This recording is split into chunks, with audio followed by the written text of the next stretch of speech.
thank you for being here for this workshop on business planning. My name is John Gergely. I'm one of two business coaches at CVOEO Micro Business Development. I'm assuming that all of you have some familiarity, certainly with CVOEO, and I recognize some of the names here, so I know you're familiar with the Micro Business Development Program. I'm not going to spend too much time on explaining the either CVOEO or the program, but just to say that we're one of 5 community action agencies around the state, and all the agencies have roughly the same types of programs. All our programs are geared to assisting people with low income to deal with problems and issues that low income can cause, such as homelessness, food insecurity, fuel assistance programs, money coaching, business coaching, those kinds of things. So just, I've been at this job for 6 years. I'm a part-timer. I'm retired otherwise from a career in business. So I've been doing this for over 5 years now, and I work 2 days a week. At the end of this seminar workshop, Rachel will have my contact information should any of you want to follow up one-on-one. If you're not already working with me or with Simeon and you are interested in pursuing a business startup, you are more than welcome to reach out to one of us and learn more about how that process works. But I hope today you come away with a pretty good sense of not only what it takes to start a business, but a key part of that work is writing a business plan. And for a lot of folks, it's a scary proposition. It sounds ominous, and just a lot of people don't like to write. People don't know how to write, never mind writing a plan about a business. So we're going to try to remove some of that mystery today, talk about how you go about it. One of the key aspects of the business plan is, where do I start? So we're going to talk about that. We're going to have a little hands-on exercise that shows you how you might go through that process. And then along the way, I'm going to stop occasionally, ask if there are questions, and we'll address those as they come up. And then the other bit of housekeeping is that assuming we go past 1 hour today, I fully expect we will, we'll try to take a little break at the top of the hour for 5 minutes or so. Okay, any questions before we start? Okay, so I'm going to share my screen with if I can find my, there we go. Okay, so we're going to talk today about the art of writing a business plan. And maybe you're surprised to see that word art, because that's what this is. There's no real science to it. There's certainly a structure to writing a business plan, but every business plan is different. And what would like to make the point very strongly today and have you think about is that a business plan is a story. And it's really a story about you and for you. And that's really important to think about. And like any story, there is structure to the content, but how you convey that story, what it talks about, every story is different and narrated differently. And your business story should be looked at in that same kind of a context. The good news is that there are templates, business plan templates, and some of you, I know I've shared some with some of you, and maybe you've heard of them, you've seen them, you don't know what to do with them, maybe you've only seen one, but there are many different templates. But one thing is they do have a lot of things in common, and we're going to talk about what those common things are. But first and foremost, you're going to say, which one do I use and why do I even need one? So for some of you who are in the process of applying for the Embrace grant that is now available to new business startups, $5,000 grants, one aspect of that application process, I think in the application says you need to submit a business plan. And we're going to talk a little bit about the content of that and what you might be needing to submit. At some point in a business's life, you may need to apply for a loan, and the lender or a bank or an investor will want to see a business plan. And the type of plan that you give to a bank will be very different than the one that you would need for the Embrace grant. But the first person that the business plan is for you. You can't really get your business off the ground without having some kind of a plan, and that plan should be written. So you should think of the plan as not only a story, but a guide.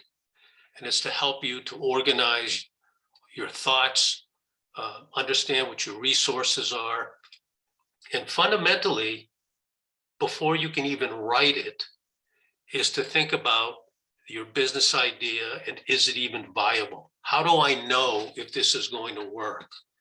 And obviously you don't know for sure that it will or won't, but if you do a sufficient amount of planning up front, you should have a pretty good idea that it can succeed, and you'll understand the things you have to have in place to make it succeed over the period of time that you determine will be reasonable. A lot of people want things to happen right away, and they set unrealistic expectations for themselves. And that's because they haven't planned properly. You've probably heard, and it's true, that something where 70% of all new businesses fail within the first 5 years. That's an incredible statistic when you think about it. And by and large, the single biggest reason is that people didn't plan and didn't take stock of the things that they need to succeed.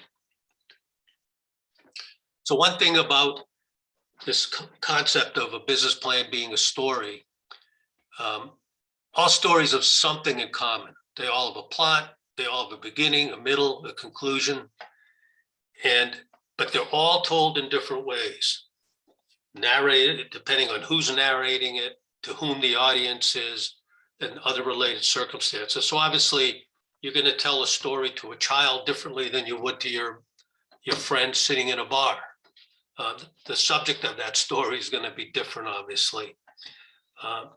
Stories can be short, they can be long, they can be funny, they can be personal, they can be boring, they can be dry. It's all those different things.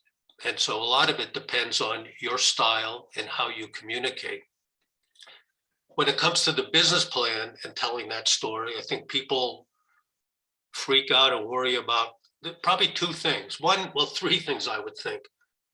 One is just the notion that you have to write something. That's not something people do a lot anymore these days.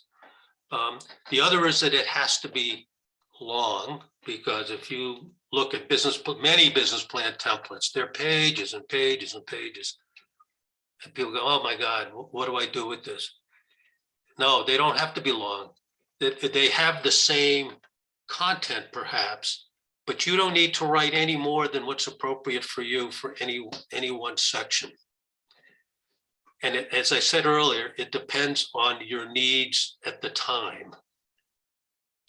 But the first person that you should be telling this story to is for yourself. Now, as I mentioned earlier, there are many different templates that exist for writing a business plan. And one more common template that exists now is called a one-page business plan, which I will tell you is not as easy as it sounds. People think, oh, good, I can do this all in one page. And I'm going to show you one in a minute. But the one-page business plan does not absolve you from doing all the work behind it. You still need to go through the step-by-step understanding, being able to describe what your business is, who your market is, about understanding your pricing, describing your menu of services, products, whatever it is. But what the one-page business plan allows you to do, and you can come at this in two ways. You can use that one-page document to begin to lay out on a single page what it is you want to accomplish, or you can do all that behind the scenes work first and then summarize it all in one page. But it's a very useful tool for some people. And it depends on how you think and how you go about solving problems.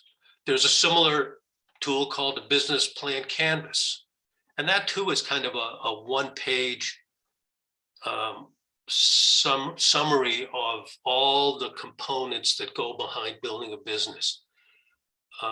This is a relatively new tool in business planning that has become increasingly popular. And it's one that people who tend to be more pictorial and artistic tend to like.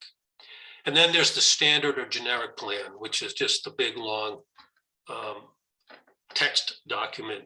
But all of these they all have the same common fundamental components. That I can assure you.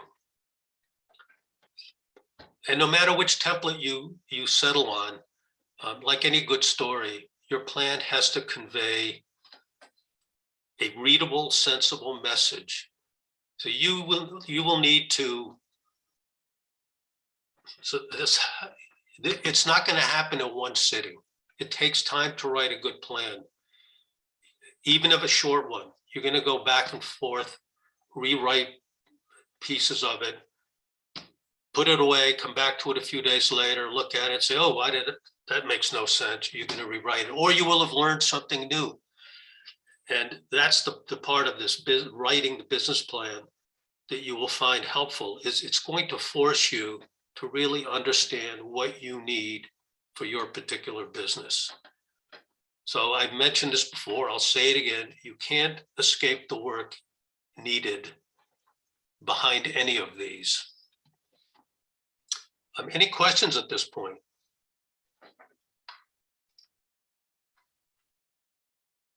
I'm not seeing, I can't see the chat room, Rachel. Do we have any questions? None in the chat at the moment. Okay. But feel free to put them there if that's comfortable for you. And no hands raised? Okay. So look at this slide as kind of your table of contents for your business plan story. And while every business plan will have some or all of these, you don't have to address every single one of these chapters, so to speak, because some may not apply to you. But I will talk about those that do and that should be in a really good business plan. One of the most important ones is the executive summary, and you could take out the word executive. It's the summary.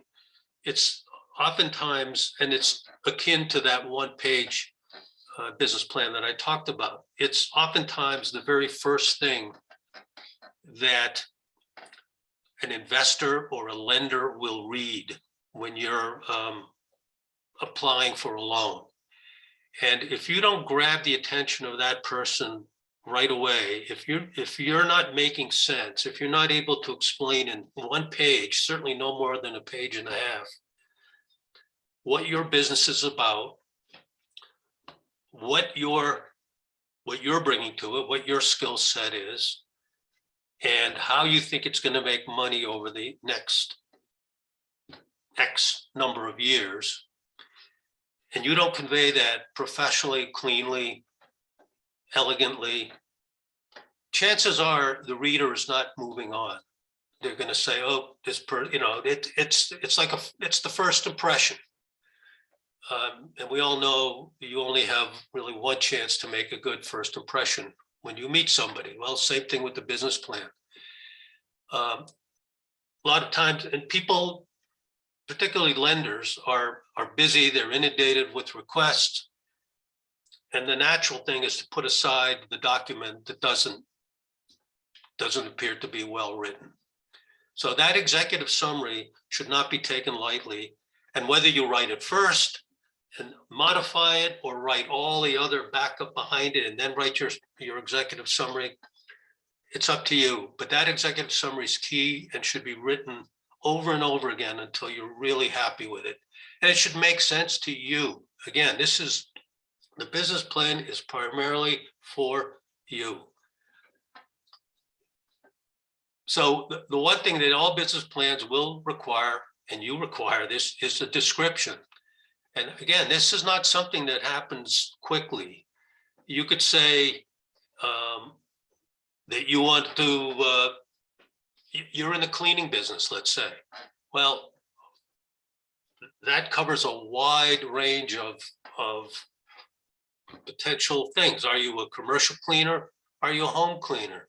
Do you specialize in using environmentally friendly products? Do you do laundry? Do you not do laundry? Are there some things you will or you won't do? Do you provide childcare as part of your business description? And this is the part where you need to think very clearly about exactly what business are you in, and how do you differentiate yourself from people who are in the same or similar businesses.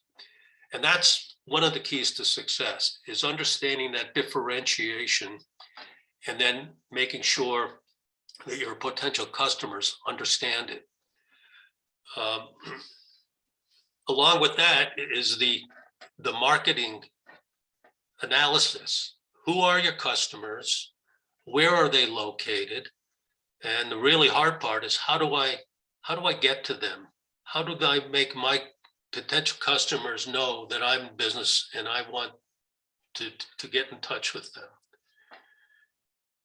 And along with that, of course, is your business model, which is tied to the operations plan as well. It's how do you function? How are you going to deliver the product, the service that you're in, whether it's a cleaning service, whether you're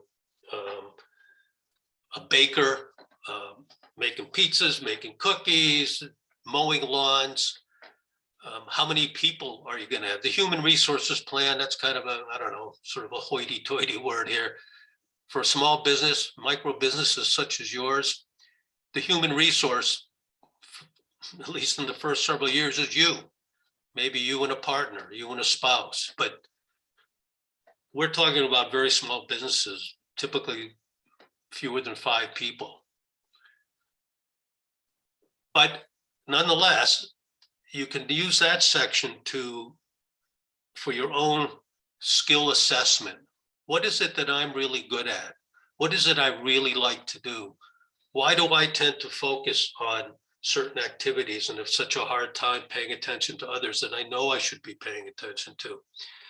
So this is kind of being introspective and looking into your soul and really understanding yourself a little bit. And if you do that, you not only know what you bring to the table to make your business succeed, but it helps you figure out who else you need to call on to fill in the gaps where perhaps you lack. So really important part of the planning process. And then, of course, comes the financial plan. We're going to talk more about that soon, because this is the part that a lot of people struggle with, and for understandable reasons. A lot of people most of us are not trained in how to do financial analysis, or how to take your concept and put numbers behind it, and then think about kind of the longer term the longer term projections and what actions do you need to take to make, and how do you connect your actions to numbers? That's really what it's all about. And I'm going to show you a couple of tricks. We're going to talk about how to do that a little bit. And that future direction. And that's kind of having the vision of, here I am today, one person, I have an idea, but 5 years from now, I'd like to be, whatever your goal is. Employ 5 people, being totally economically independent through my business, whatever that is. And you want that future vision, but you have to understand and plan that you get there in steps. You don't get there in one big jump. It's step by step, and it takes time. And then, of course, there are other supporting documents that may be part of a plan. Any questions before I move on? Seeing none, hearing none? Okay. So one of the questions, I think, that, and I saw this in some of the questions that people asked prior to this workshop: where do I start? How do I start? And yeah, that is it's the hard part, a hard part. And there's no one or right way, but there are some things that you can do to help get yourself going. And that is, again, write things down. You don't need to be the best writer in the world, but writing things down helps you stay organized. It helps you keep your brain less cluttered. It's very difficult to remember things. And I remember when I was young, oh yeah, I'll remember. No, it's really hard. And the more you write things down and keep lists of things, the more clearly you'll find that you're going to be able to think. And rather than trying to remember things, you can go, yeah, I'm just going to go look at that list I wrote last week. And you'll be surprised when you look at it, because you're going to have forgotten that you wrote something down, or you will have written something down that you find to be incredibly helpful for you at that moment. And those lists could include things, just, when you start, you want to think about things at a high level. You have an idea for a business. All right, what do I think I need to start that business? What are the resources I have today? Let's say you want to start your own carpentry business. What tools do I have now? Do I have a truck? No, yes, no.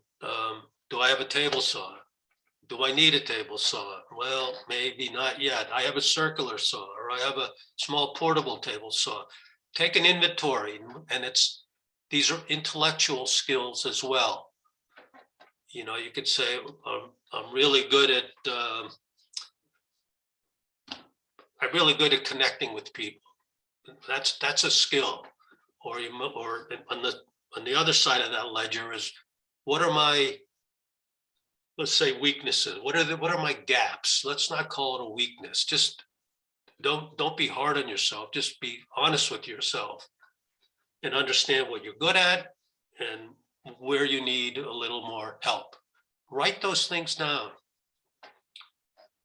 And that's why you want to identify all the resources you might need and the costs, because it's really important, obviously. You can't apply for a grant or a loan if you don't know the cost of the things that you need. It might be inventory for your food business. It might be a particular machine. If you're in some kind of a sewing business, you might need to upgrade your sewing machine.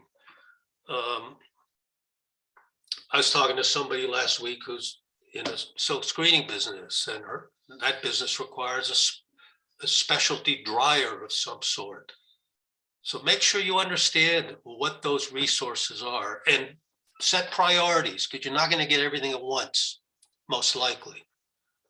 So be very careful about the priorities. What can you put off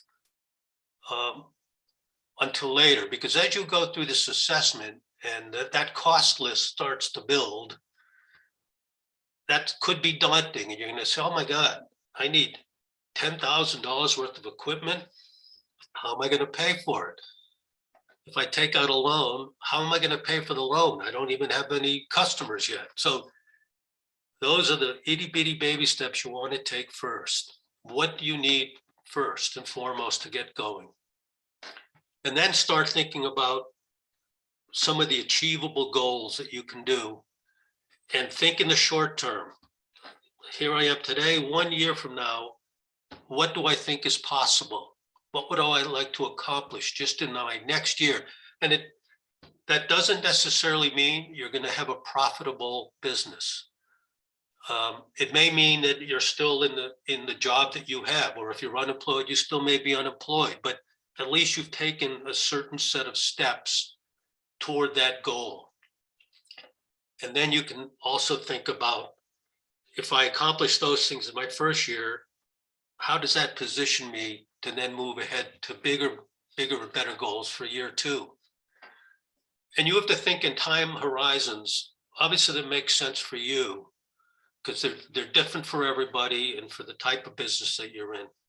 But always stay focused and be realistic, and don't hesitate to bounce your ideas off of other people.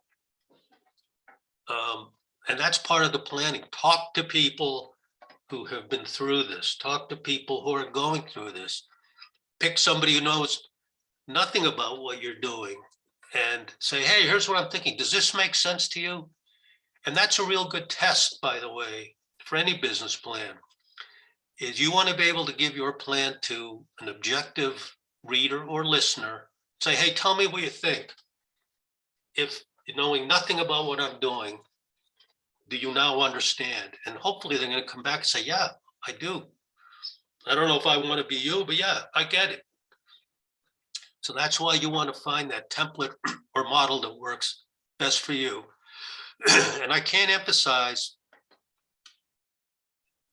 you're going to burn up some brain cells. You're going to think and think some more before you write. And then not only before you write, but before you take the steps into your business. You might decide that after, and this is again why planning is important, because you're going to realize after going through this exercise and having spent, a month, 2 months on just doing some preliminary planning, you might realize my goals are too ambitious for right now. I'm going to have to, and I'm not saying you give up your idea. I'm just suggesting that you set yourself a more realistic timeline, because you realize, oh, geez, I thought I had more experience in this field. I want to go, and maybe I should go get a job. I want to learn how to bake cookies. I should go work in a baker for a year or two and understand how to do this, how to run the business side of it. So those kinds of things will become more apparent to you. You might find the exact opposite. Man, I'm set. I'm ready. I have what I need. I can move ahead. And that would be a very positive feeling for you. So how you go about this exactly, as I said, differs a little bit for everybody. But I want to share with you now a one-page business summary that a client of mine, I don't know if she's here. Is Denise here today? Rachel, is Denise on? Maybe not, but she gave me permission to use this one-page plan. And I was really very impressed with how well my client Denise went about this. And she gave me, as I said, permission to show this to you. And I just want to take a few minutes to go through it, because this is not by any stretch a completed business plan. This is her start. And what she's done here is, on a single page, laid out a very clean description of her business, why she wants to do it, some very, very clear objectives that are very measurable, and then some of the strategies and plans that she needs to take to move forward. So the name of her business, and this is a very unusual business, I must say, it's called Got This Voice LLC.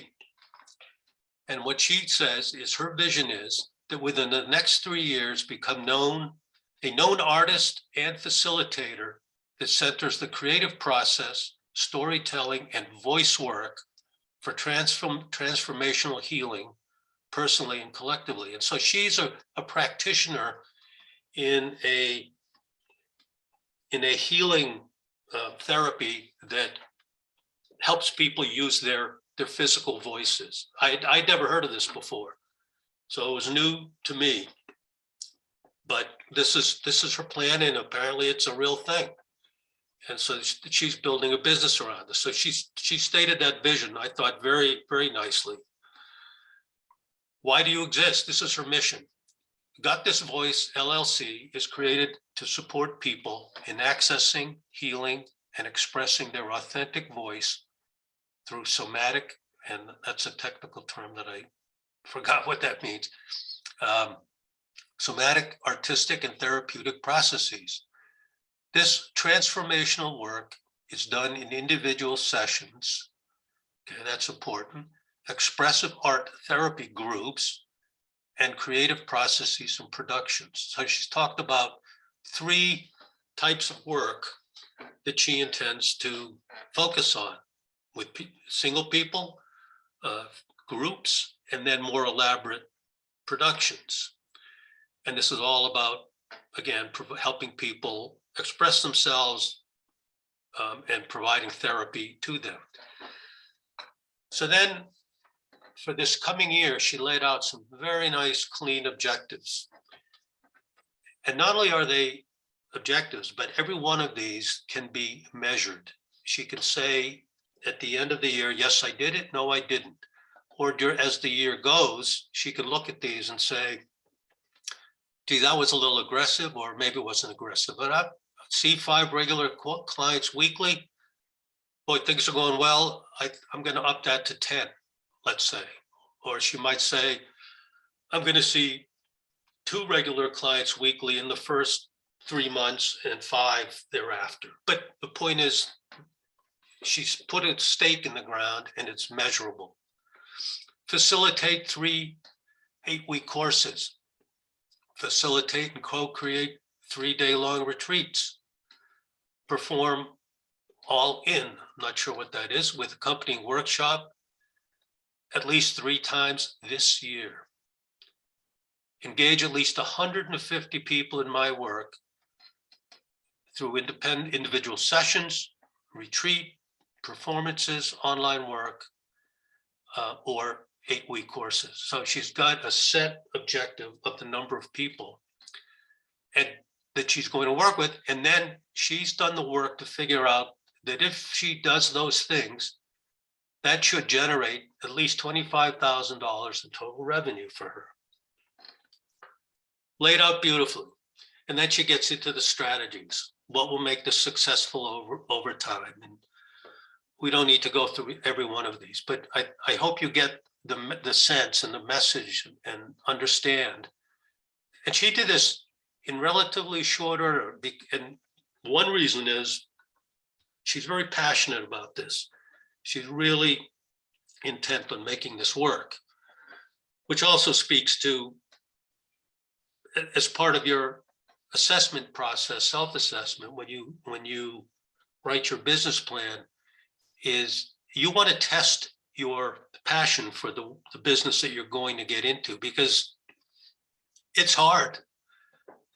There is nothing easy about starting a business, and particularly when you're short on resources. So if you're not passionate about it, then you should test that and check that and think, maybe I'd rather be in a different line of work, or maybe I don't want to be in business, or maybe my business should be something else. I've talked to a number of people over the years I've been doing this work, that sometimes people come to me with 2, 3, 4 ideas, and they haven't clearly thought through which one is the one that they're really fixated on. I had a client who we spent a year and a half helping her develop a food-based business, only to find out that the client had a incredible artistic talent, and it turned out that her passion is artwork, and that's now the business that we're pursuing. So, and it's okay to change. It's okay to change your mind. It's okay to change direction and make adjustments, and that's part of the planning process. So one of the key things about a plan is that it's flexible. You know, the plan is your guide, and it's a really good thing to come back to. And that's why I will emphasize again, it's for you. So that's why you want to write this down. And one of the things, when you start, I think people are also, you know, if you pick up a really sophisticated business plan that's 40 or 50 pages, it's full of technical jargon and corporate mumbo jumbo, and you know, it's intimidating, particularly if you know you're saying, "Wow, this is what I'm supposed to write?" No, it's not. The first draft, especially, should be written for you, and write it in the first person. I find that, and I've found this over the years, even working with clients who even going for a small business loan of $15,000 or $20,000. That's not a lot of money in the grand scheme of the business world, but write the story in the first person. Say, write about yourself. You know, it's okay to say, you know, my name is John Gergely, and I'm interested in starting a cookie business, let's say, and make it very personal. And by making it personal, it's easier for you to write the statements, and it's about yourself. And it also helps your passion for your business to come through. And that passion does come through when people let it, and it carries a lot of weight with prospective lenders. One of the things that, you know, we work with a lender in Barrie, Community Capital. It's not a traditional bank, and their whole mission in life, and in fact, they are what they call a mission lender. They are trying to lend money to people who are under-resourced. They want to issue small business loans, and so they're very interested in understanding what makes you tick. Who's this person that's come here asking for $15,000?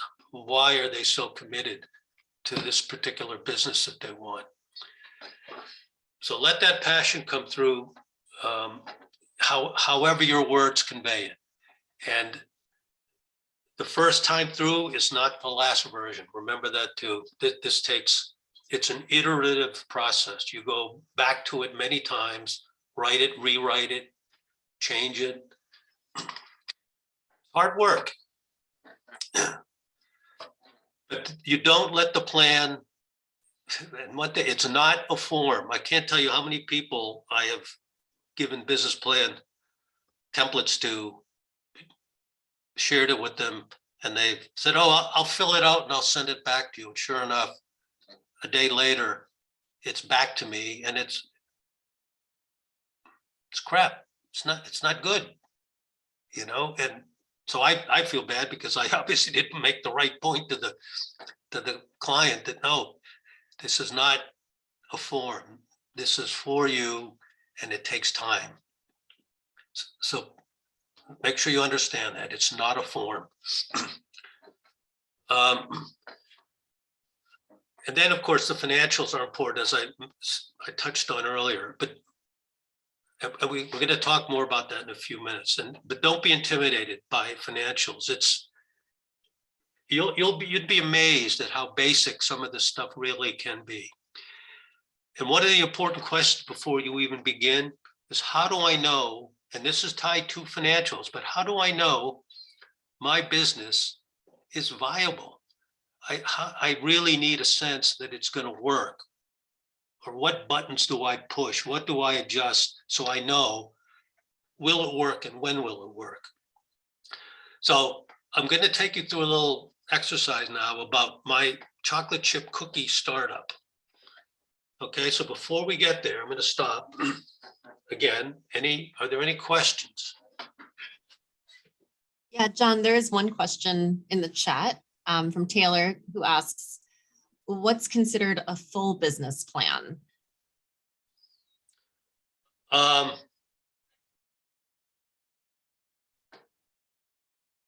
It's as full as you want to make it. If it answers those simple questions that we talked about earlier on, if it touches on those key elements of what makes your business run, the things that are relevant, it's a full plan. But in short, you need some description, a good description of your business.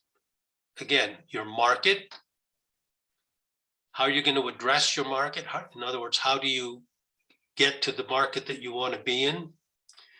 And why, an explanation of why the business is financially viable, which involves typically some financial summary, a cash flow statement at a minimum, a profit and loss statement perhaps. But you don't need to, you can have a very, very full, complete business plan in 3 pages. You can have a very full business plan in 40 pages. But because it's 40 pages doesn't make it a better one than the 3-pager. Depends on the business. Annalise asked if the 1-pager was considered a full business plan. And I think you're referring to the slide that John had shown. Correct me if I'm wrong there. Is that the one, Annalise? Yep, you got it. Yeah. Okay. This is a great summary of a business plan. But again, what I want to emphasize is this does not represent the work behind this. So every one of, and I know based on my conversations with the person who wrote this, she's very early on in this planning. So every one of these boxes needs a lot of detail behind it.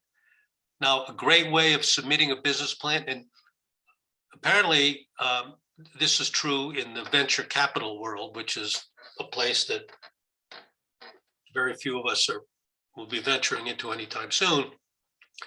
Venture capitalists love this 1-page plan, but this 1-page plan is enough for a lender to look at to say, wow, you really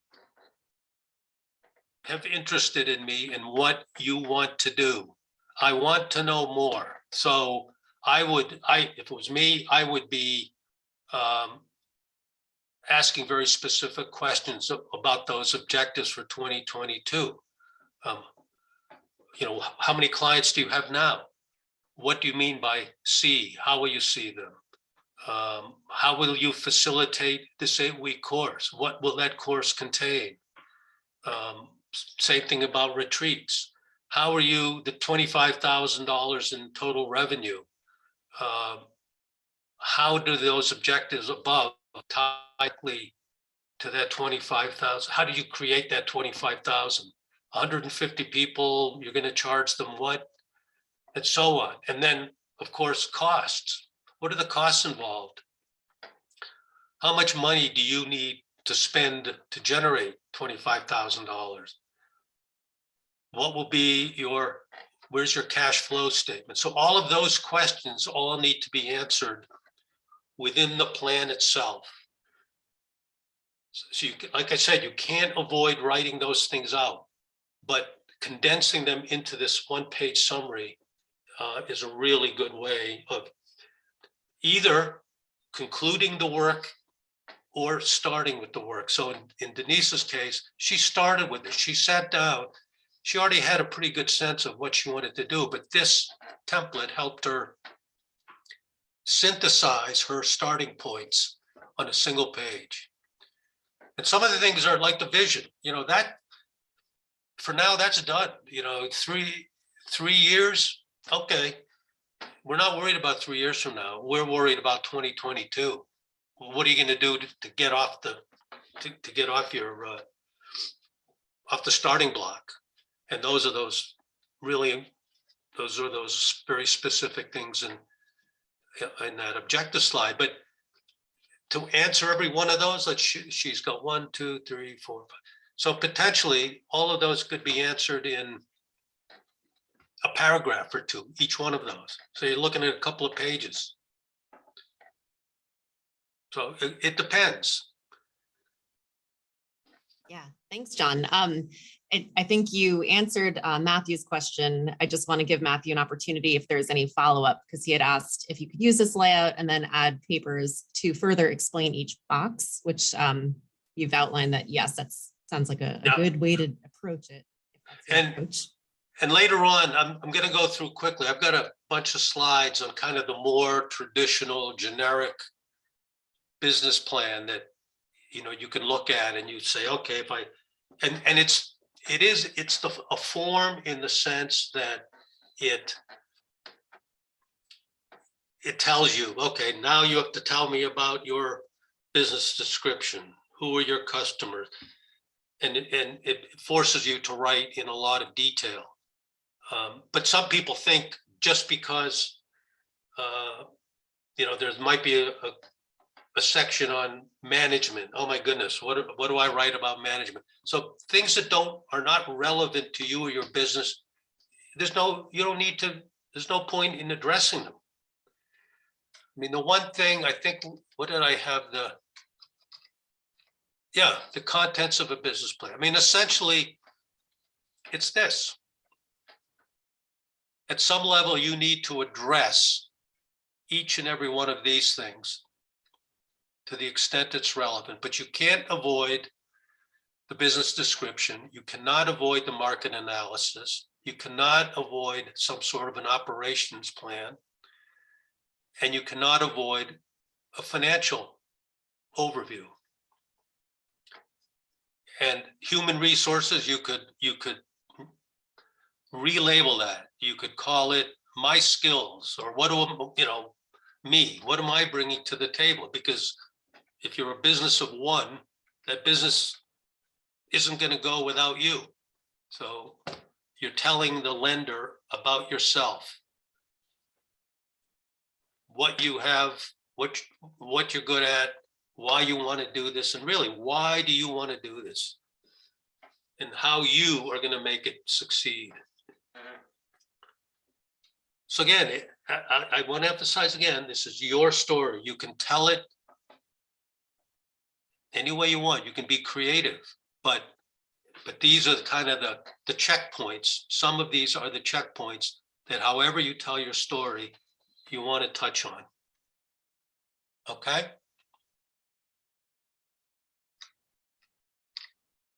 Okay, now we're going to get to a real world example. My cookie business, and everything on this slide is make believe. I don't love making chocolate chip cookies. I don't think I've ever made them in my life. So this is a made up scenario, but I chose this scenario for a purpose, because it's going to help me touch on some key aspects of business startup and the thought process that has to go into a startup. And it also is very typical of why people start businesses. And in this case, my friends tell me I make the best cookies and I should open a business. I hear that from folks all the time, not about cookies, but other things. I'm really good at, I'm a good painter, I'm a good sewer. My friends love like the woman, the second grade teacher in Essex Junction who made Bernie's mittens last year. Look where that took off to. But So a lot, and that triggers the idea for a lot of people. So for me, my friends told me I make the best cookies and I should open a business. And I'm thinking, yeah, okay, I'll do it. But how? I don't know anything about business. But I think, I'm really excited. I think I can sell a lot of cookies. And I can see I want to own my own bakery and I want to have a store. And yeah, I want to get going, but I don't know what to do next. And then I go and I talk to a business coach at CVOEO and lay this out to the coach and say, what do I do? And the coach says, well, let's first figure out if the business can make money, how much, and let's assess the risks so you know if it's worth it. And I think, all right, I really want to do this. So now I'm going to switch to a different document. Can everybody see this little spreadsheet? Am I sharing this, Rachel?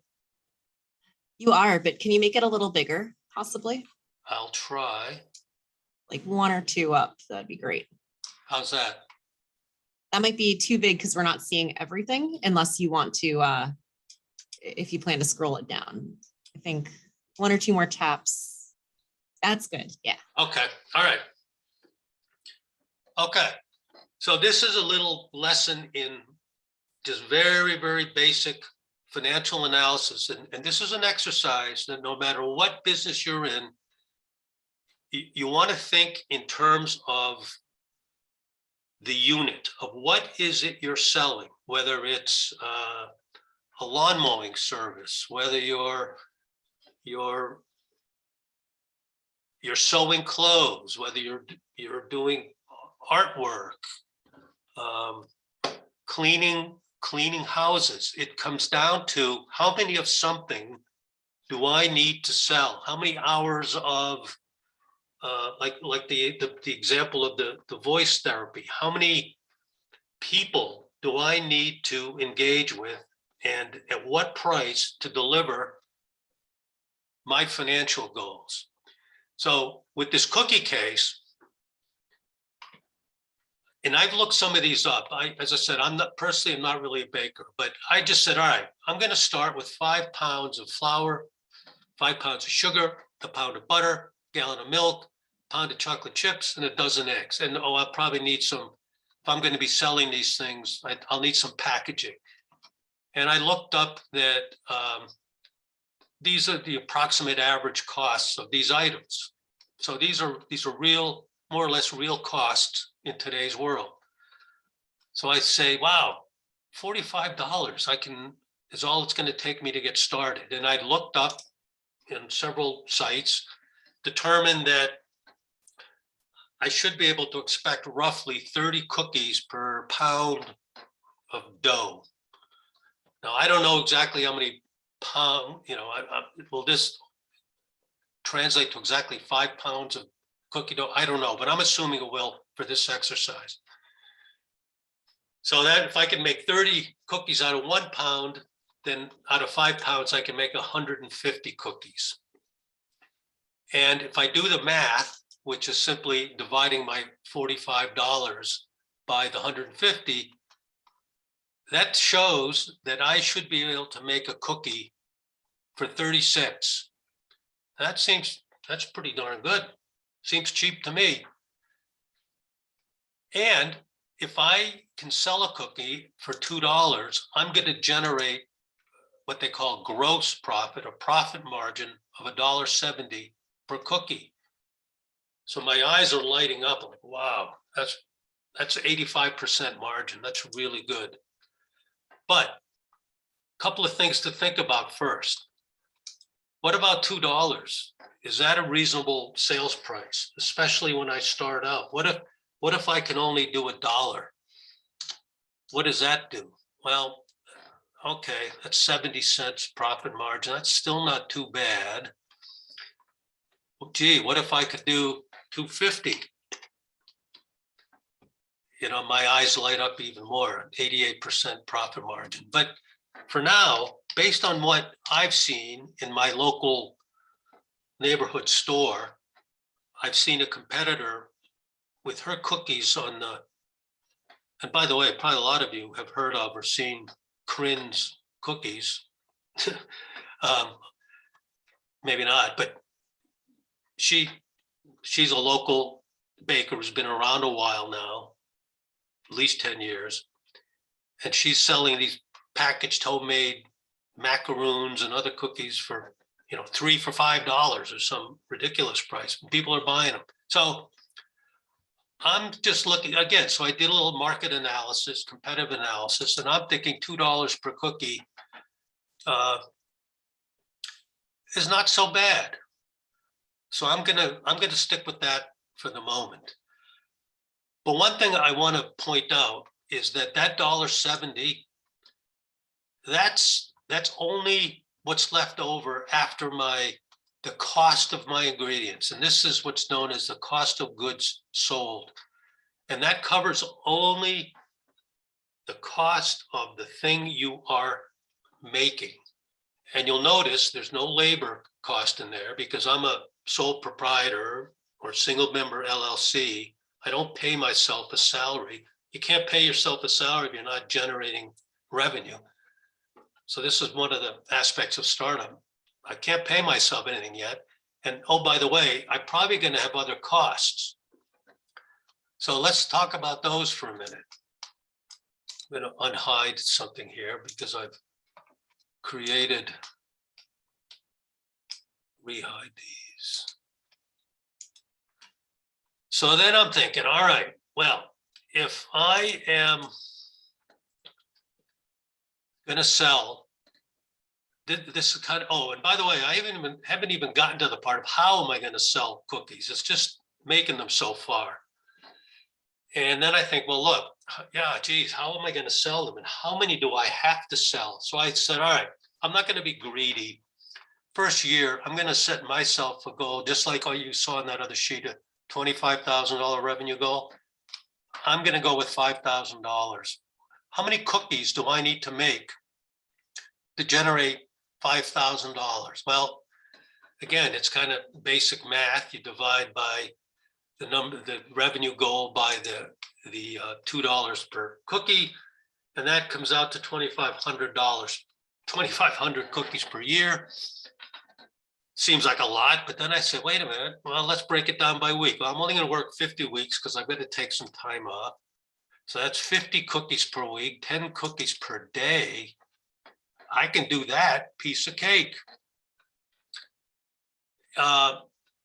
And that will cost to generate that. I'm gonna have to spend $750 in ingredients. And look at my profit margin, $4,250. But whoops.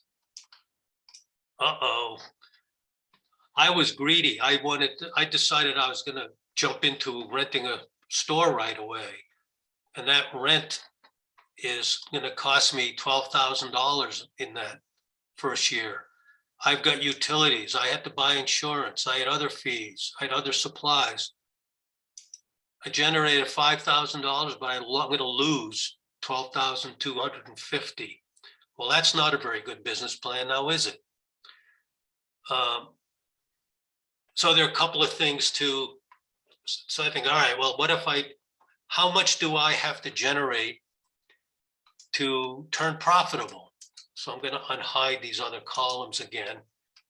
And you can see, if I set myself a revenue goal of 10,000, 15, 20, the higher the revenue goal, eventually I start generating enough profit margin up here on this line here, where I can cover these costs because I have these fixed costs, 16,500. So I have to earn a certain revenue amount to cover those costs. And so finally, by the time, if I do 25,000, and that's 50 cookies a day, that gives me a profit margin of 4,750.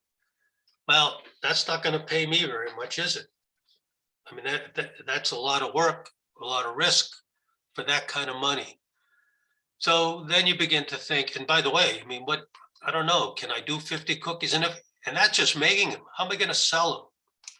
So again, we get into that part about developing what they call sales channels, a marketing sales strategy. And I haven't thought about that too much. I mean, personally, I have some ideas about what this person should do.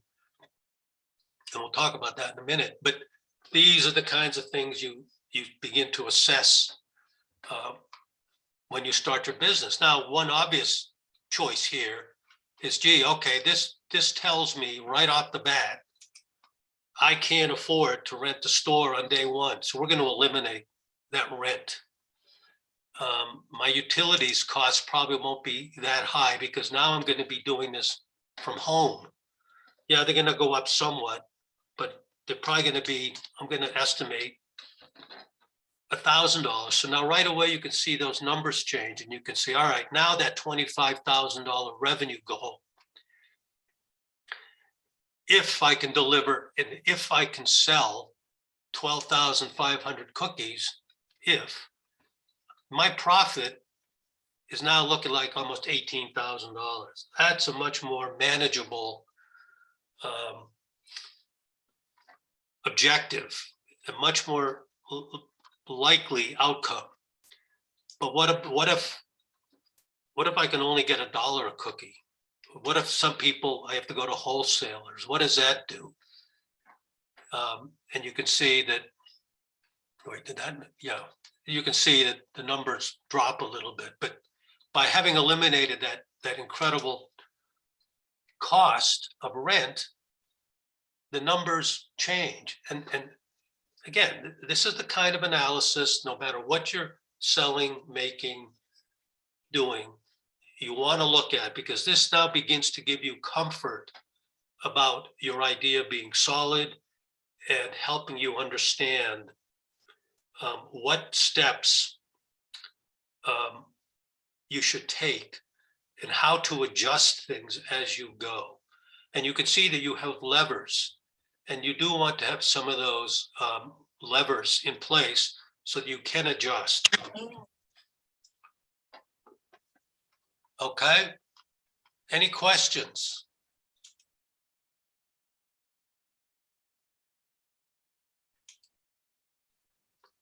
All right, so what I'd like to do, we're just past the first hour.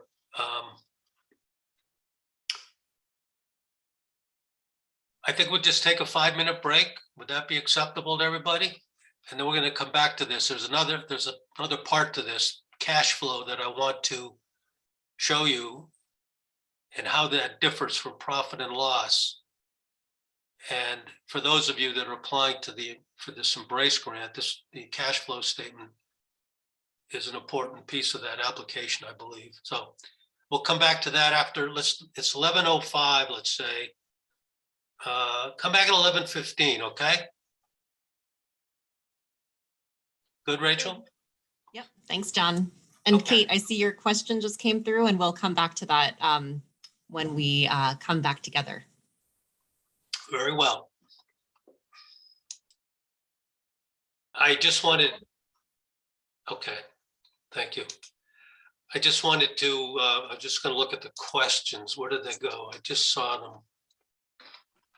Chat, they're in the, how come I can't see the questions now? Oh, there they are. Okay. All right. All right, so a couple of questions here. Kate asks, do you have a generic template that I can share for people to use and play with? Yes, we do. In fact, yeah, let me just show that to you real quickly. I've emailed this to a number of clients. I'd be happy to share with anyone who wants it. It's pretty much what we've been talking about. Wait, why can't I get a share screen?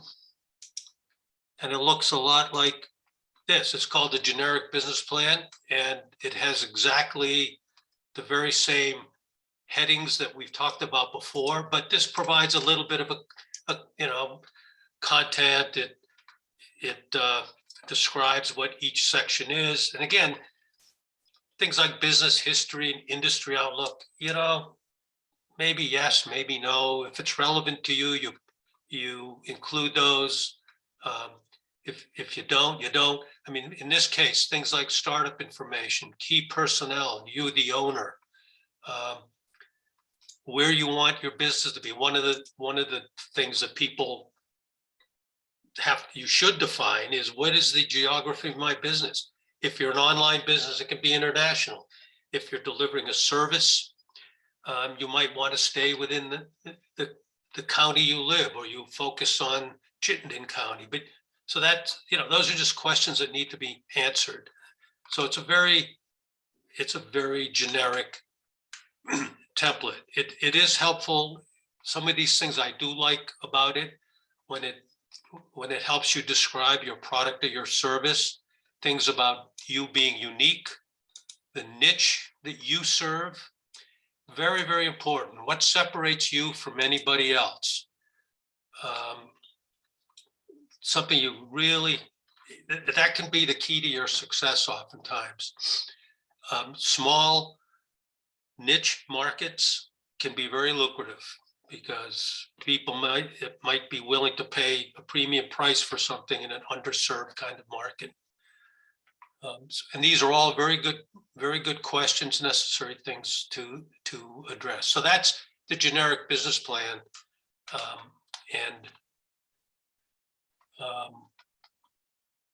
I can share this document with whomever wants it. Okay. Let's see, what other question did I see? Copies. Oh, Annalise, let's see. Yeah, really good question about, do you think about this the same way for a service-based business? Yes, you do. And that's, I tried to make this point a little earlier, that when you think of your business, think of it, try to break it down to its lowest common denominator. So if you're providing a service, suppose you're providing a life coaching service, let's say. I know talked to a lot of people who are interested in that kind of work. Life coaching. So what is the service? And you have to think about, again, if you set that revenue goal and you say, well, gee, first year I want to earn $5,000 in revenue. How many client interactions for a fee will produce that? And what will that fee need to be? And will that fee be one that people are willing to pay? So you have to go through the exact same thought process. And the big elephant in the room is, and how do I get to those people?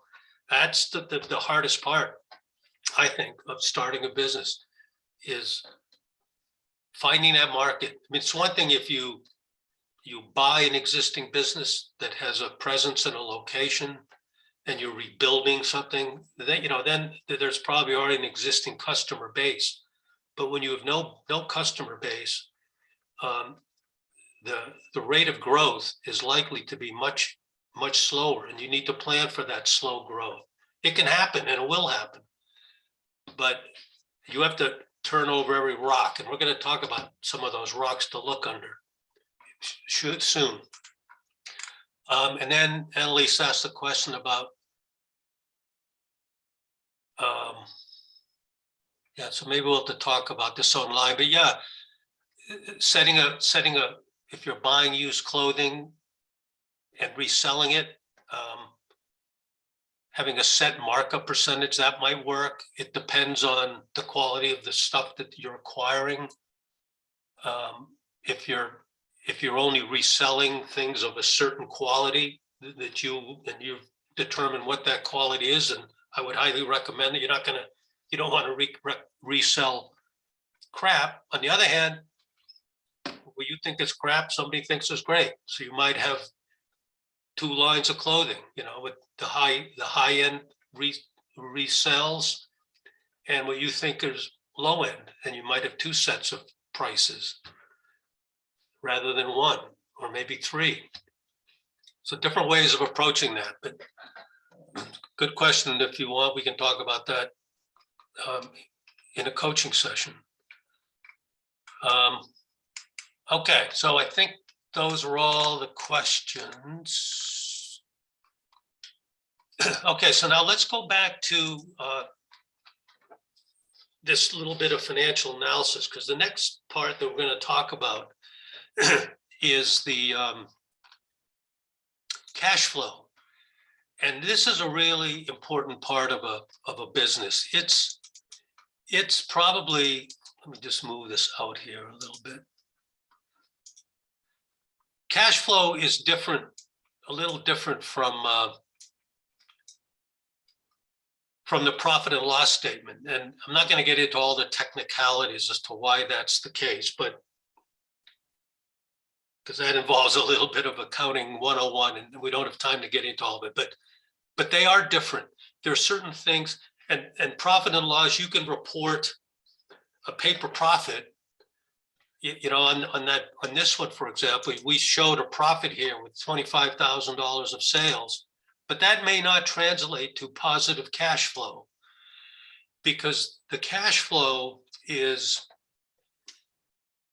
first of all, it's the lifeblood of a business. It's cash. It's the actual money coming into and going out of a business.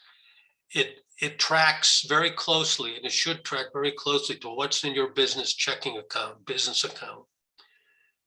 And if you don't have positive cash flow over the long run, the business dries up, because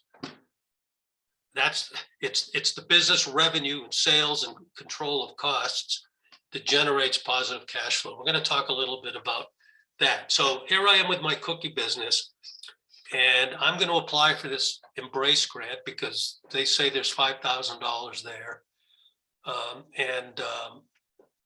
I'm a new business, and so I have to tell them what it is that I'm going to buy with my $5,000 before the end of 2022. So I'm going to buy, I've got some general supplies. I need a new computer. Whether or not I'm able to do the storefront, which I don't think I can at this point, I still need a special oven. That's going to cost me $1,200. I know there's some, I have to register my business. There are other fees. I'm going to spend $500. I looked into insurance. I need insurance for $1,500. Oh, and for now, I'm going to say I am going to pay. That's right. For the startup here, I said I'm going to do rent. Let's see what that rent does to my cash flow. So I think I have to go back here. No, maybe not. I can't remember if I connected these sheets, but anyway, we'll find out. So in all, and I'm putting in, I'm adding $500 of my own here at startup. So all in all, I'm starting my business on day one with $5,550. And what happens to that cash? So I'm going to show you. I'm going to unhide. And I went up to 7 months, but we're going to see what happens. And all this does with a cash flow statement. So we take that $550, $5,550, and I said that wrong. I started with $5,550. I got the grant, I put in my own money, and then I had to spend it on all these things to get started. So on day one, the day I opened my business, I have zero cash on hand. Whoops, what's that going to do to me? Well, luckily, I made some assumptions here about what my, I forget which scenario this was. This was the, I think this was a $15,000 a year scenario. So $500 in the first month. Oh, I've got that pesky rent of $1,000. I had some utilities. I came up short, $865. Month 2, I'm starting in the hole, $865. My sales were a little better. But I needed to buy supplies. There's that rent again. Geez, I'm down $1,400. And you can see as this builds over time, the cash flow gets worse and worse. I can't sustain this. So, well, obviously this is telling me what happens if I delete the rent. Oh, wow. Suddenly that picture changed dramatically. So that took away, I went from being in the red to being in the black in terms of cash flow. So you can see how quickly the picture can change for you. And suddenly it won't be the business that you envision right out of the chute. I won't have my storefront on day one, but so what? I'm going to be in business. I'm going to grow the business. I now see I've got a potential way forward. There would be other ways of changing this. I might say, okay, well, I'm not going to buy a $1,200 oven. I'm gonna forego that oven now, but I'm gonna buy it in month 6. You know, so you could defer spending that money. You could do it later on. The other thing to be very mindful of when you're talking about cash flow, and it depends on the type of business you're in, it's do you allow customers to pay you on credit? In other words, do you send invoices to customers before you get paid? And in some businesses you have to, because it's the industry or the business practice and standard for that particular business you're in. Let's say you're delivering a consulting service to a company, a business, another business. Their expectation is you're going to send them an invoice, and their practice is to pay those invoices within 30 days. Well, guess what? They say they're going to pay within 30 days, but they might not, or they themselves are a small struggling business and they can't pay you for 60 days or 90 days. And your cash flow, that cash that you generated from your sales, is not there. And by the way, that's a huge distinction between a profit and loss statement and a cash flow statement. For the purposes of showing profit and loss, you book that sale as revenue the day you invoice it, the day you deliver it. When you deliver something and invoice for it or get paid for it, it's revenue. So if you invoice it, let's say you have $1,000 of services that you've invoiced, that's $1,000 of revenue, but that becomes $1,000 worth of accounts receivable. That's cash owed to you. And you may not see that for 30, 60 days, 90 days. And then of course, there are some percentage of customers who never pay because they've had their own cash flow problems. So just be mindful of that and try to understand that distinction. And the other aspect of that, for those of you that plan to have a business that sends invoices, which is perfectly fine to do, make sure you build that into your cash flow work, but also make sure that you have contracts in place. So on your invoices, you have terms and conditions. You know, payment due within 30 days in full, or if you pay early within 15 days, I'll give you a 3% discount. Those things are all legitimate practices, but make sure you have on your invoices and that your customer that you're billing understands when payment is due. The best way to go is pay on delivery. So a lot of, like my cookie business, that's what I'm going to have to do. People, I'm going to sell a cookie. I want payment. I might end up, because I haven't figured out how I'm going to sell these yet, I might have to make arrangements with my neighborhood grocery store where I see them selling my competitors' cookies, and I can convince them to sell mine as well. the owner of the store might say, fine, you can put them here on the shelf and sell them, but I'm only paying you when they sell. So there again, I might leave, $500 worth of cookies with the store, and I'm hoping that people buy them as they're, buying their gasoline or beer or whatever it is they're doing, paying at the cash register, and they see a package of cookies and they buy them. So those are the kinds of things that you just need to take into your planning and think through. And like I say, there are no two scenarios alike. So that's why you want to step back, go through these details, depending on what you want to do. Okay, there any questions on this? Touched on a number of important concepts here.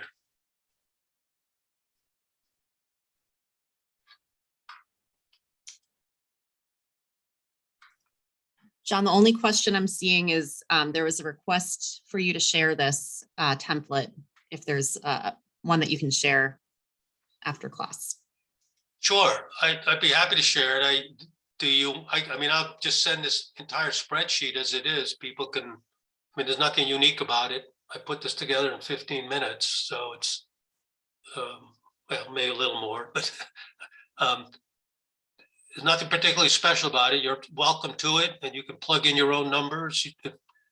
And by the way, developing your own profit and loss statement, your own cash flow statement, these are things that if as a coach, I help you with and we work on together.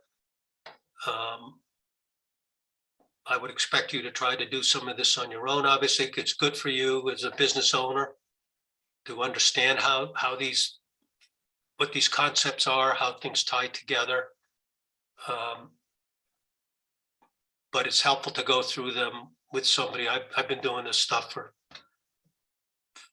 almost 50 years, so it's second nature to me, but I can understand how it's somewhat complicated. And that's why, if you remember at the beginning of this workshop, I called it the art of business plan development, because it is an art. It's a learned skill, takes time, and you can be very creative. You've heard the term creative accounting. That's not what we're talking about here. You obviously have to be legitimate, but how you plan things, how you develop these worksheets, these are very useful tools. And especially if you have a facility for numbers, and you don't need to use spreadsheets, calculator, piece of paper, any way that you're comfortable, but try to get to these nuts and bolts at some level, because it will help you avoid making some dreadful mistakes. And this way, by looking at these kinds of things, you go slowly and you don't get yourself in trouble. Okay, so one of the things, all right, so any more questions on that? No? Okay. So we're going to go back to the slide.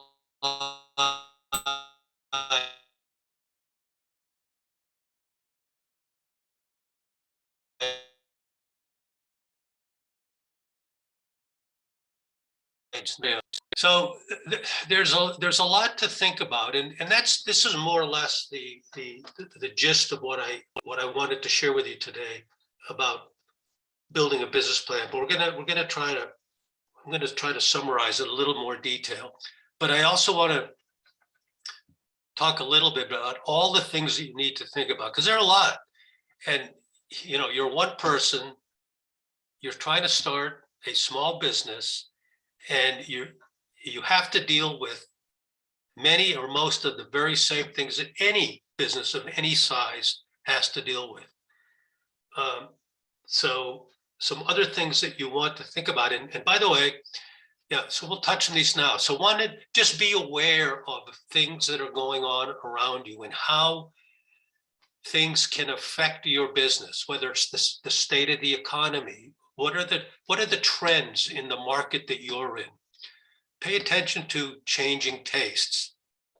There was a question about from Annalise about used clothing. I mean, that's, a lot of people are heavily interested in buying used clothing, not only because of the economy, but I mean, people are trying to be socially responsible and they don't want to have to buy new clothing. So it's things like that. You want to pay attention to it. And it's not to say, geez, the stock market dropped 500 points today, I shouldn't start my business. No, I'm not saying that. It might be when the economy's down, it might be a perfect time to start your business. It depends on what the business is and how attuned to your market are you. And just always think about what might happen and compare that to what you'd like to see happen. And they may not always align, but you have to be adaptable and flexible and make changes. Politics, yeah, you want local politics in particular, as they affect where you might want to open a business. Downtown Burlington, for example, lots of rules and regulations, high rent, and yet the city offers tremendous resources to people who want to start businesses. They're encouraging people to start businesses. They offer instruction, and they have a fantastic booklet, by the way, that you can get at the City of Burlington website about business startup that not only applies to starting a business in Burlington, including food trucks and food carts, that kind of thing, but also just in general about business planning. They touch on a lot of the same topics that we covered today. They have website links to the Secretary of State, to the Department of Health, those kinds of, they'll suggest to you when you might need, depending on your business, when might you need to get hold of the Department of Health for a permit for a certain type. When would you need to have a sales tax ID? Not all businesses have to collect sales tax. Some do, some don't. So some really good information there. And you can just find that on the City of Burlington website, but I can send it to anybody who asks for it. Make sure that you educate yourself about business in general. Stay in touch. There are a lot, and make sure you're getting your information from quality sources. Build a network. Very, very, very important for growing a business. Talk to people. Talk to competitors. Find out. I have found over the years, people love to talk about themselves. They love sharing their successes, and so even if it's a competitor, ask how they attain their success. Find out what part of the market are they not serving that maybe you will. Whoops. There are SBA, Small Business Association, has tremendous amounts of information at sba.gov, startup information, tax information, mentoring information. There's also Small Business Development Corp, which SBA runs. They provide mentoring. There's the International Business Network. There's Vermont Business Magazine, costs $40 a year for a subscription. Lots and lots of great information that's very, very local. Lots of people, access to people. They give you email addresses of people who started business. Lots of inspiring stories. It's amazing. And you learn a lot from reading about how the businesses around you developed. And many of them were in the same position that you are in today. But they had the idea, they believed in themselves. They did the reach out, they did all these things and they attained success. So that statistic I mentioned about 70% failure, it doesn't have to be you. And it only occurs because people don't do these things. You don't have all the answers. So don't rely on yourself 100%. Reach out, find others, get help. VBSR, the Vermont Businesses for Social Responsibility, is a a very informative, helpful network. Lots of companies are members, lots of local companies like Ben and Jerry's, and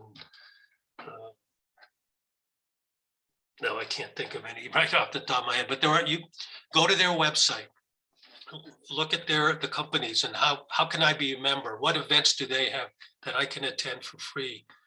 Particularly if you're interested in a business that does want to be socially responsible. Educate yourself as best you can, understand your pricing and your costs. Cost. You really want to be conscious of costs. What are real costs? What are not? Understand how pricing and costs are connected. Pricing is always tricky and it depends on the business you're in, but don't overlook, costs are not just the things that you pay money for. You as a business owner, your time is valuable, and you'd be amazed at how much of your time can get sucked up unproductively, and time for which you are not being paid. You want to be aware of that time. In some cases, your cost structure and therefore your pricing has to take into account that cost, that sort of dead time. So for example, let's say, and I want to touch on a couple of important points here. Don't undersell the value of your time, even if you're new in business. I hear this from a lot of startups where, whether it's a carpentry business, cleaning business, no matter what, people say, oh, I didn't want to charge too much. Well, don't start pricing low, because low pricing, there's an association. Low pricing means low quality. And if you are truly committed to high quality of service, high quality of product, and that's the message to your customers, you want to charge, I'm going to say a high quality price, but that's not the same to say, that's not gouging, that's not an unfair price. That's a competitive price, and you do want it to be competitive, but don't feel bad because you're new, you're unexperienced, that you shouldn't be charging a fair price. Yeah, you can discount on occasion. Yes, you can have specials to attract clients and customers. You can do that. But if you underprice, you are not recovering your costs. And I know, for example, a lot of service customers, carpenters, plumbers, those kinds of service providers who have that mentality that because they're a one-person shop, that they shouldn't charge more than $30 an hour, let's say. And I think I tell them that's a mistake.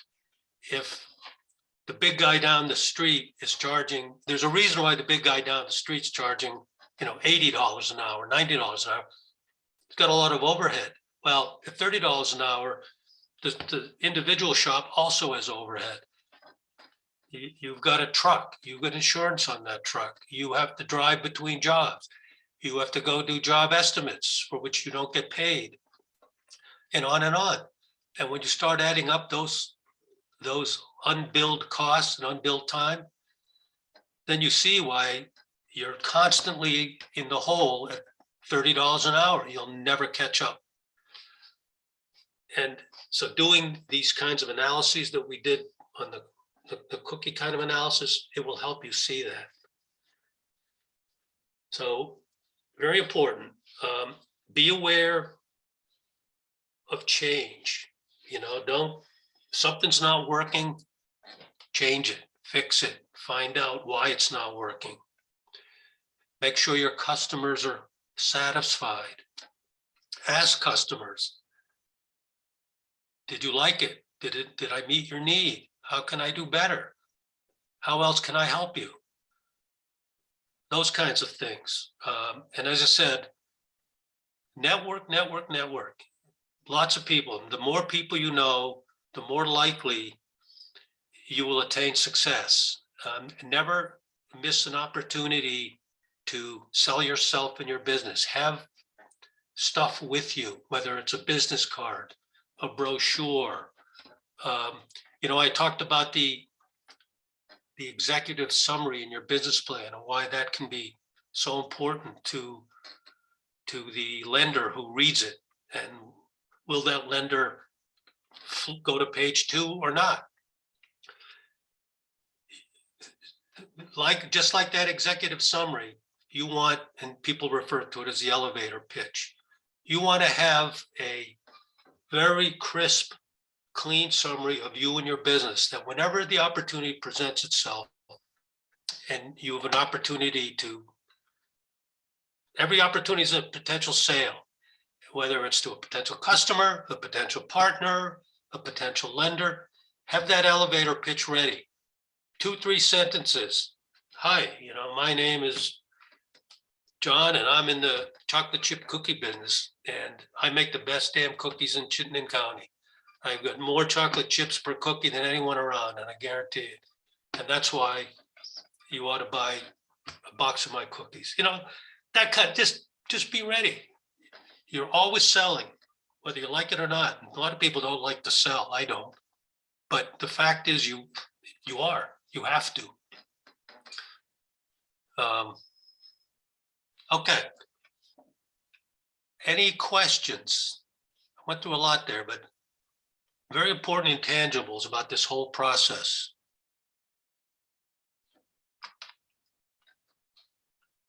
We good? Yep. Nothing new in Okay. the chat. Good comments though. $500. Yeah. Well, that's a really good comment. Don't look at it as selling. You're right. And if you take that approach, then that's why, how can I help you? And if you truly believe that about that your business, your product, your service is helping people, then you're right. It's not selling.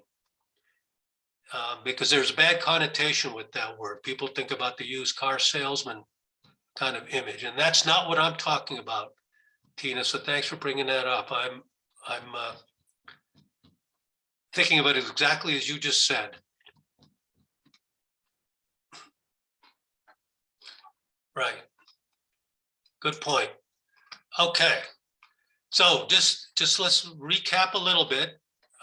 The components of a business plan, however you decide to write it.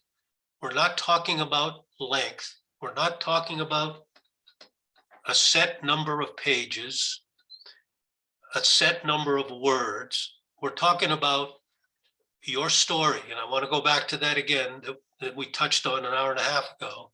Think about this as writing your story, delivering your story. The story of your business and you, they're interconnected. One is not complete without the other. And these are the components, the elements of business development that you have to contemplate. And at the end of it, you will have, and you don't necessarily start with the top. You want to start with all the detail that's underneath. A clean, full description of the business that you yourself understand and believe in. That you can tell somebody cleanly, crisply, I'm in the business of, like I said, making chocolate chip cookies. Now, some people would say, you pay attention to some of the clever marketing messages that you see on TV or YouTube, wherever you're looking at that kind of thing. How, an airline, for example, might describe themselves. They won't say, "Oh, we fly between cities." No, they're gonna pitch it as, "We bring people together," or something like that. Or the Chevrolet or GM, find new roads. They don't say, buy a car, find new roads. So think about those kinds of details. Very, very important. Again, it's marketing, it's selling, it's pitching, it's separating you and your business from the pack. It's all those things. And then tied together with that is your market. Who are the people that you can help the most, that will be interested in what you are providing? Who can afford it? You know, you don't have to be in a business that charges somebody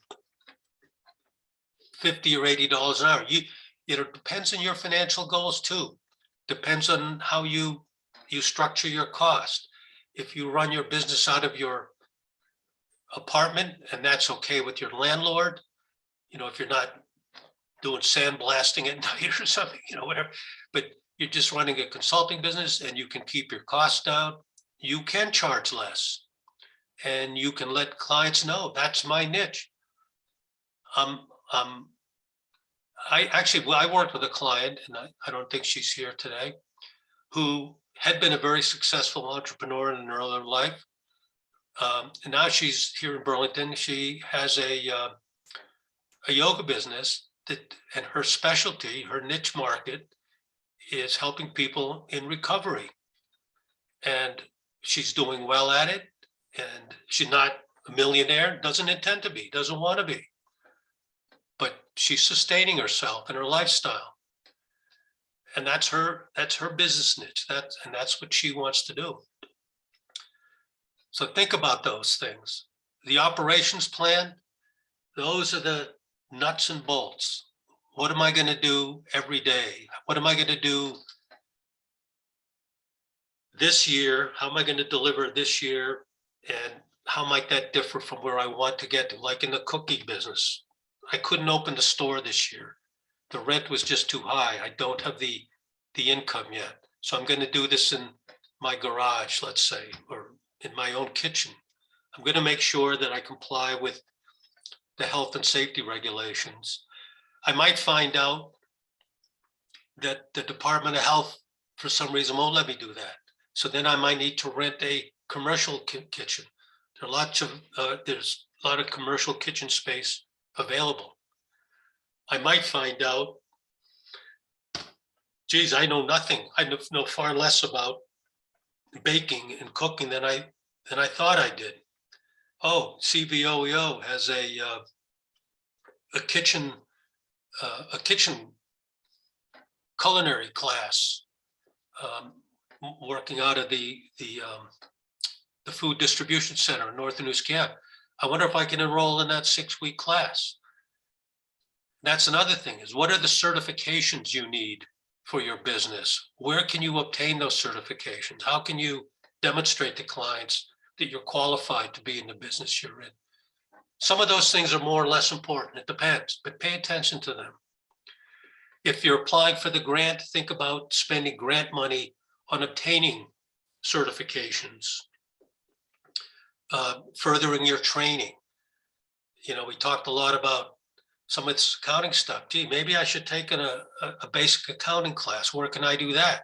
Maybe at a local high school, maybe at UVM night school. Look around, ask around. And that would help with that financial planning aspect of the business that a lot of people have such aversion to. And don't have aversion to it. Think of your plan in financial plan in the simplest of terms. Like the cookie example, break it down to its lowest common denominator, the lowest elements, and think about starting there and then building up. How do I create one unit of what I'm selling? And then what will it cost? What should it cost? How do I price it? And then the actual selling part of that, again, no right answer, but be connected. And you might find, you'll be amazed at actually the tools that are available to you to get your name out there, whether it's Front Porch Forum. I think most of you have heard of that. Incredible community communication tool that connects, I think, all of Vermont, certainly this northern part of Vermont together, county by county. You can select which counties you want to be in. You can get a business account, which is very inexpensive, or you can advertise through just your personal account. You can, and I know people who have been very successful finding customers through Front Porch Forum. There's Google Business, open a Google Business account. A lot of people are really good with Facebook and know how to use Facebook as a marketing tool, or Instagram. And then the whole social media aspect of business development. We didn't even touch on that. Even though I worked in the computer business for many years, I'm not a big fan of a lot of the social media. So I can't speak all that well about how to use those things. But I certainly understand the power of them. And those are viable tools. Think about a business website. That may or may not be a priority for you. Again, depends on the business. Some people are like, oh, I need a website. Well, maybe you don't, maybe not yet. And then because a website and how you market yourself are very closely linked to one another. So when you start that website, you want it to convey who you are, what you are. And that, unless you are very skilled at designing a website and can use some of the inexpensive tools that are available for doing so, it can become an expensive proposition, and it might be worth it to hire somebody to help you, but it may not be the right thing yet. So think about that. Do I need one? Don't I need one? When would I need one? How do I go about this gradually?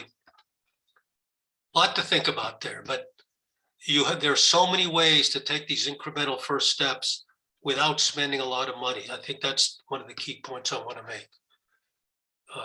And you're all the fact that, I mean, you all sincere interest in doing this. You're creative, so use that creativity. There's no set answers. Okay, and then.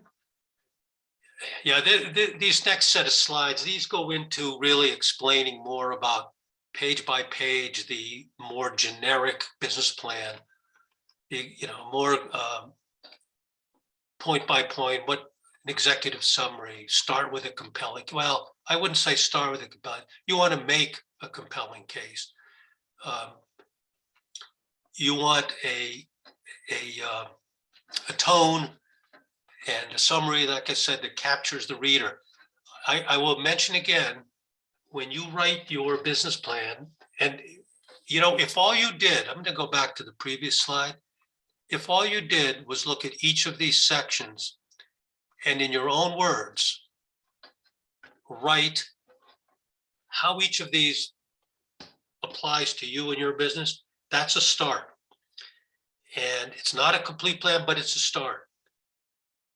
And write in any way that feels good to you. But I would strongly recommend you use the first person, I, me. It'll help make this very personal, and it should be very personal. It's your story, so write it as your story. Okay, so these kinds of other points here about, these were not my slides, by the way, so that's why I'm kind of being a little distant from some of these comments. So this is helpful, but this stuff speaks more to the traditional, I'm going to the bank for a loan kind of business planning, writing. Happy to share these with you if you find these are useful. I think that generic business plan that I'll send you anything you want. I guess you can just let me know. Again, just some obvious pointers about what's in a business description, the who, what, where, when, why.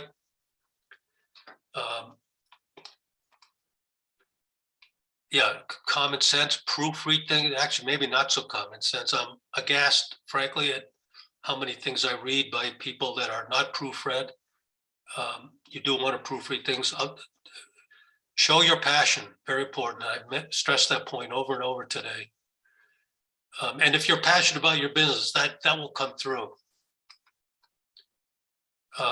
Some typical key pointers about market analysis, some more appropriate than others, demographics and segmentation, that's business school gobbledygook kinds of things. I mean, for you, small businesses, the market need, the target market, competition, very important. Don't think of competitors as people you don't want to talk to. You do. You want to get to know your competitors. What are they doing that you're not? What market are they in that you can get into? Is it possible, by the way, to partner with a competitor?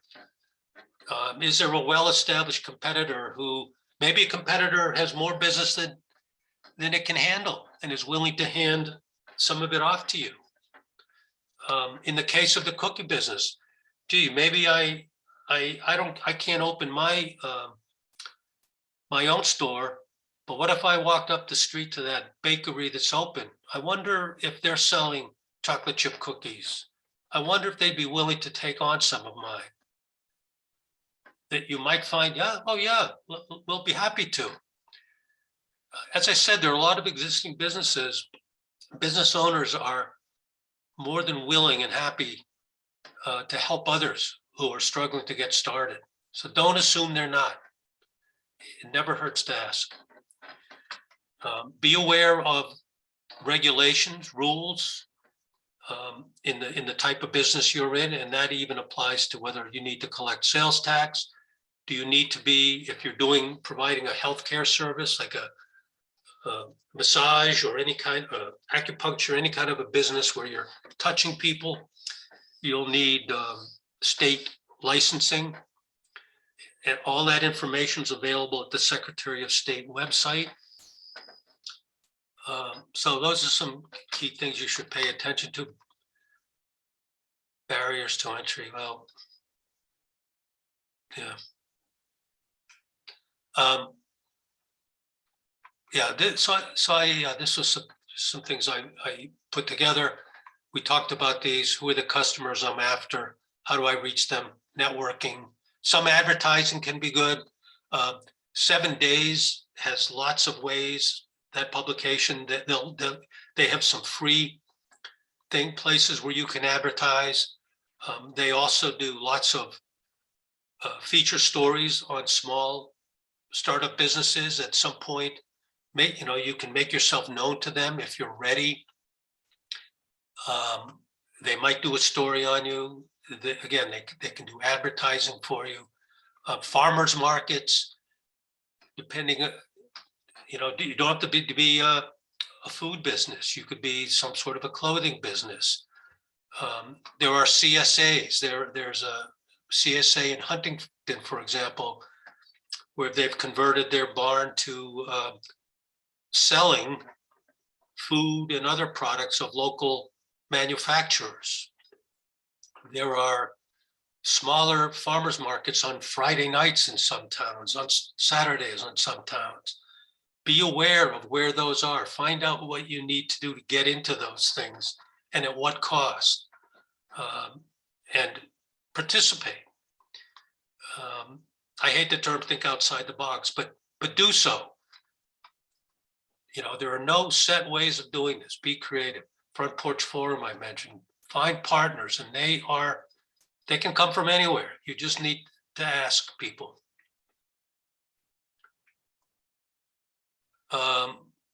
Okay, so, all right, just one last slide here on the financial plan. I think we're going to just wrap up for final Q&A. Are we really over our time? We talked about the cash flow statement, and truly it is the lifeblood of your business. Very, very important. So pay a special attention to that. Okay, I think I'm going to stop there. I hope this was helpful and that you feel inspired. And if nothing else, if you want more help from either me or my colleague Simeon, that's what we're here for. It's no charge to you as long as your income qualifies you for our service. And yeah, we'll let it go there. Any final questions? I just want to let everyone know that I put your contact information in the chat as well as Simeon's. There's also a link to our upcoming workshop on Introduction to Business Taxes. You can register with that link or email me directly. Either one works. I'm going to register you. That's this coming Thursday, 10 a.m., 10 to noon. And lastly, if you're interested in that Embrace grant that John talked about, I put a link into the chat as well. But really, with any of this, it kind of does come back to John and Simeon. So they are great people to reach out to for further questions and to set up one-on-one consulting if you're interested. So thank you, John. Okay, you're welcome. Glad to do it. Take care, everybody. Good luck. Go get them. Thanks, John. Bye.